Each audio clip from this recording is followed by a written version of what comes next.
Hello বন্ধুরা, আমি অঙ্কিতা। তোমাদের সবাইকে আমার চ্যানেল মোনাস ওয়ার্ল্ডে স্বাগত জানাই।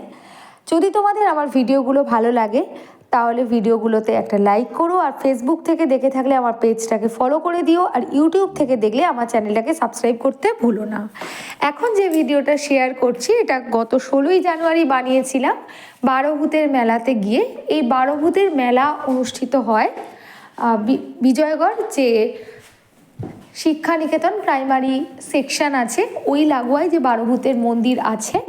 আমরা নাকতলার দিক থেকে গেলে ডান দিকে পড়ে মেন রোডের, আর বাঁ দিকে বারোভূতের যে মাঠ যেখানে মেলাটা বসে। অনেকেই জায়গাটাকে বাঘাযতীন কলোনিও বলে থাকেন।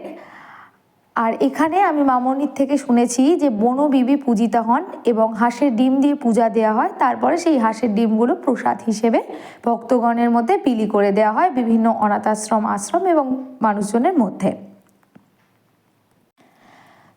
তো আমরা চলে গিয়েছিলাম, যেহেতু আমরা মকর সংক্রান্তির দিন যেতে পারিনি সেই জন্য পরে, তাই সেদিন আর পুজো দেওয়া হয়নি।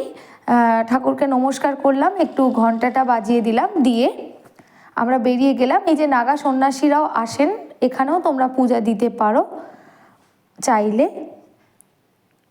আমি গত বছরও গিয়েছিলাম, মেলাটা বেশ বড় করে হয়, আর 2 হুইলার 4 হুইলারের পার্কিং জোন থাকে আলাদা করে, তবে সেটা মেন রোডে তো হবে না, ভেতরের দিকে একটু। তো আমরা যেহেতু নাকতলার ভেতর থেকে গিয়েছিলাম অসুবিধা হয়নি, আমরা 1.5 ঘন্টা মতন ছিলাম। 2 হুইলারের জন্য ওই 15 টাকা মতো নিয়েছিল। আর এই যে তারপরে আমরা রাস্তার ডান দিকে চলে এলাম, এসে এই জিনিসগুলো দর করছিলাম, নিয়েওছি বেশ কিছু জিনিস। এই যে কাঠের যে বান্ডিলের যে স্ক্রিওয়ারগুলো দেখছি, এগুলো বান্ডিলের 20 টাকা দাম ছিল, আমরা দুটো নিয়েছি। এই কাঠের চপিং বোর্ডটা 220 টাকা বলেছিলাম, 210 টাকা নিয়েছি। প্লাস্টিকেরগুলো 140 150 চপিং বোর্ড বলছিল, ওগুলো ভালো নয়। আর এই যে ফ্লিপার বা যেটাকে আমরা চিমটা বলি, এটা 40 টাকা করে পার পিস ছিল, আমি দুটো নিয়েছি 80 টাকার।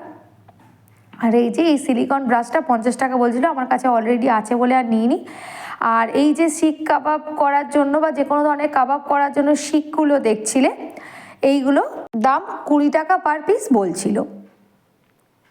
তারপরে এই যে মশলাদানিগুলো 300 400 টাকা করে বলছিল, স্ট্রেনারগুলো 150 200 250 এরকম দাম বলছিল।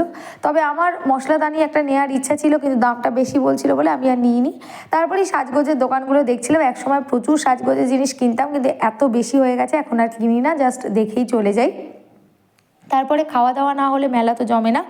চলে গেলাম একটা দোকানে, সেখানে ফিশ ফ্রাই, লোটের চপ, পনির চপ সব কিছুই পাওয়া যাচ্ছিলো। আমরা 100 টাকা দিয়ে একটা পিওর ভেটকির ফিশ ফ্রাই নিলাম, অসাধারণ ছিল। ফিলিংটা পুরো ভেটকি মাছ দিয়ে ফিল ছিল, আর বাইরের কোটিংটাও খুব মোটা ছিল না। আর চিকেন মালাই টিক্কা কাবাব আমরা নিয়ে নিলাম, যেটা সম্ভবত 5 পিস ছিল, 120 টাকার মতো দাম ছিল যতদূর মনে পড়ছে।